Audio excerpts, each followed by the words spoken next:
welcome back to my channel. So really quickly, we're just gonna do a quick little ear stretching update video. As you can probably tell by the title, I had to go back down to a 10 gauge from an 8 gauge. A few weeks ago, I uploaded a video of me stretching my ears to an 8 gauge. I would say about a week after that, I had to downsize again back to a 10. Now, I wasn't gonna make a video on this just because, like, really, who the hell cares? But for those of you who have been following my stretching journey, I almost feel obligated to keep you guys updated on how it's going. And we had a little bit of a setback, and I really honestly don't know why or what happened. For those of you who maybe do or do not know, I am stretching my third lobe right here, as you can see. I don't have one on this side, so I'm just doing this one. The stretching process has been really easy peasy for me. Like, there really haven't been any issues. When I did stretch to an 8 gauge, that went really smoothly. It stretched right up within like 5 minutes.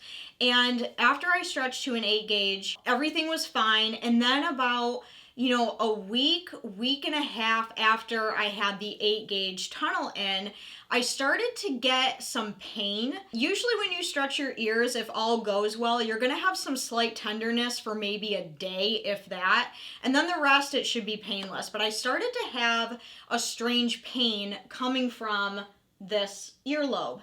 And the best way that I can describe this pain is it almost felt like cartilage pain. Like, when you have like your cartilage pierced and it's healing and it has that very tender cartilage pain. Does that make sense? I hope that makes sense. For those of you who have your cartilage pierced, you'll know exactly what I'm talking about. But it felt like that. It was very, very tender. It hurt to touch. It hurt to sleep on. And it felt like a cartilage pain. And I was like, okay, what the heck is going on?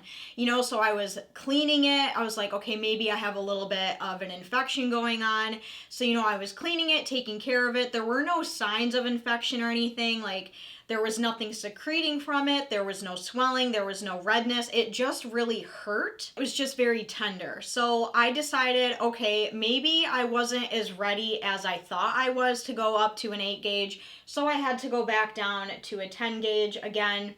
It's been doing fine ever since then. Like, it doesn't hurt. The 10 gauge is doing well. So I started to feel around my ear, and I noticed, because you have like your lobes right here, and they're kind of like squishy and malleable. And then when you get up here, it's a little bit harder because that's cartilage. So I started feeling around, and about right here is where I have some cartilage. So right here where you would get a snug piercing or whatever, I think that's the one. So I'm wondering if maybe the 8 gauge was hitting the very top right here where there was some cartilage, because the pain literally felt just like that. So I don't know if that's normal or if that has happened to anybody else out there. I never had that issue with my first or seconds because there's no cartilage immediately there, But right here, for whatever reason, my anatomy, I have cartilage that starts right here, right above this stretched lobe. I don't know if the 8 gauge was too big and it was pressing on that cartilage. So unfortunately, I had to go back down to a 10 gauge, which kind of sucks because I was really, really hoping to get to at least a 6. Now, honestly, I don't know what to do. So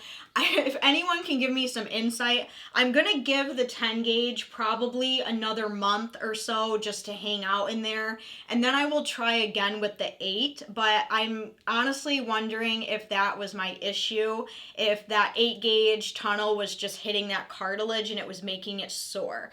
I don't know if that's possible, but just from what I've been feeling up in here, that's what I was running into. And it was only the front part that was really, really tender. I'm gonna let this simmer. I'm gonna try again with the 8. And then if the same thing happens, I probably will just have to go back down to a 10 and just keep it at a 10. I really don't know if my anatomy is, gonna work to stretch this lobe piercing. I really don't know. So I just wanted to give you guys a little update. This is probably kind of a stupid video to make. I probably could have just posted this on my social media or something, but I just wanted to add this video to my ear stretching playlist in case anybody else out there runs into the same problem, or if you had the same experience as I did. Just, yeah, that's what's going on. So thank you guys for watching. We're back at a 10, no longer an 8. We'll try again for an 8 in a month or so and see how it goes. Yeah, thank you guys for listening to this quick little video. If you have any insight, please leave a comment, thumbs up, subscribe, turn on all notifications. I love you guys, I appreciate you guys, and I will see you very soon in my next video. Bye! Mwah.